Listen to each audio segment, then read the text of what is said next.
अस्सलाम वालेकुम। आज हमारे साथ मौजूद हैं हारून भाई।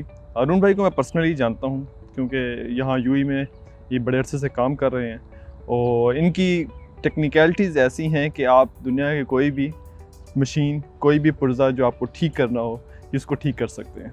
ठीक है, इस सिलसिले में हमने इनको बुलाया ताकि इनसे हम सीखें कि उन्होंने कैसे इतनी एक्सपर्टीज़ हासिल की टेक्निकल पॉइंट ऑफ व्यू से। तो अस्सलाम वालेकुम हारून भाई। वालेकुम अस्सलाम। हारून भाई, कुछ अपने बारे में कुछ बताएं। आपकी एजुकेशन कैसे स्टार्ट की लाइफ इस फील्ड में अंदर? मेरी बेसिक जो है वो मैट्रिक है। उसके बाद जो है ना मैंने जो है ना टेक्निकल में जो है ना टीटीसी का जो है ना सर्टिफिकेट किया है। तो डिप्लोमा नहीं होता है, एक वो सर्टिफिकेट होता है टेक्निकल ट्रेनिंग सेंटर से। ओके, कितने अरसे का होता है? ये 2 साल का होता है, ये डिप्लोमा नहीं होता क्योंकि 3 साल का जो होता है वो डिप्लोमा होता है, वो पॉलीटेक्निक से होता है। ये टीटीसी सेंटर्स होते हैं, वहाँ से जो ना वो 1 साल का, 6 महीने का या 2 साल का जो ना वो शॉर्ट कोर्स करवाते हैं। सही। तो उसके बाद मैंने वो करवाया था। सही। और ये कहाँ से किया था? ये मैंने मेरा अपना गांव है हरीपुर। मैं हरीपुर का रहायशी हूँ। वहाँ उसके करीब ही है खलाबट करके जो है एक कॉलोनी है। ठीक है। तो बड़ी फेमस भी है। तो वहाँ पे जो ना एक टीटीसी सेंटर है, तो वहाँ से मैंने जो ना ये सर्टिफिकेट किया था। तो सर्टिफिकेट भी मैंने इस तरह से किया है कि मैंने पहले काम सीखा है। मैं 1995 में मैंने मैट्रिक की है। सही। ठीक है। उसके बाद जो है ना मैंने एक घर के हालात अच्छे नहीं थे, तो इस वजह से मैंने जो ना काम सीखना जो है ना वो वक्त के हालात के साथ जो है ना मैंने वो शुरू किया। पहले मैंने काम सीखना शुरू किया। ये किस एज में आपने काम मैं तकरीबन उस वक़्त होऊंगा तकरीबन 16-17 साल की उम्र थी। सही। तो मैंने उस वक़्त काम सीखना शुरू किया। तकरीबन मैंने 3 साल अपने उस्ताद के पास, अल्लाह उनको जो है ना खुश रखे, गढ़ी हबीबुल्लाह के जो है ना उस्ताद थे मेरे, अब्दुल वहीद साहब। तो उन्होंने मुझे काम सिखाया, अपने बच्चों की तरह रखा। और सबसे बड़ी बात थी कि जो है ना वो उनकी रहाइश भी वहाँ पे थी। तो सबसे बेहतर ये था कि उन्होंने मुझे कुकिंग भी सिखाई।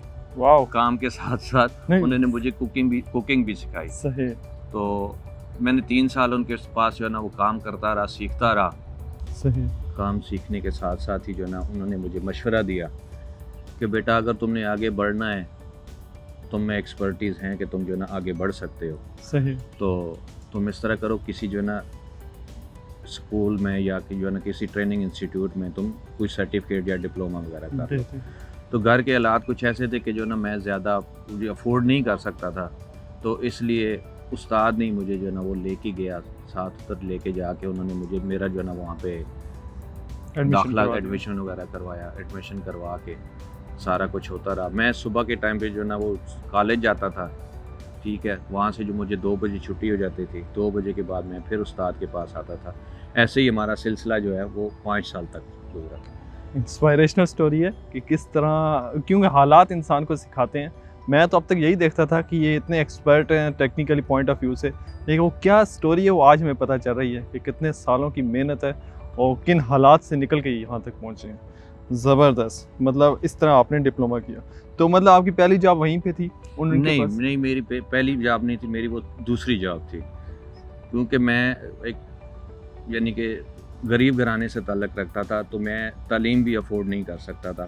तो मैंने जब भी मैं 7वीं क्लास में था, तो मैं एक जगह पे जो ना वो हमारे बाज़ार के पास ही जो ना छोटी सी एक दुकान है सब्ज़ी की करियाने की दुकान है।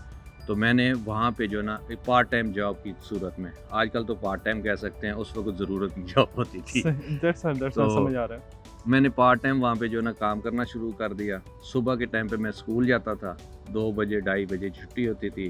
घर में गया, जाके कपड़े वगैरह बदले, कपड़े बदल के फिर मैं जो ना उस दुकान पे आ जाता था।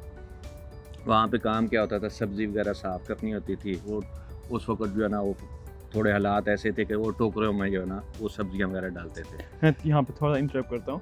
आप ये देखें कि हमारे कितने लोग ऐसे हैं जो कि ये बहाना है कि हम स्कूल नहीं जा सकते, हमारे पास तालीम नहीं है। और अगर तालीम ना होने के बावजूद भी ये इतने एक्सपर्ट्स थे कि आज इस कंपनी को इनकी अशद ज़रूरत है। ये इनकी रिप्लेसमेंट में इनके पास आदमी नहीं मिलता जो कि ये सारे काम कर सके टेक्निकल।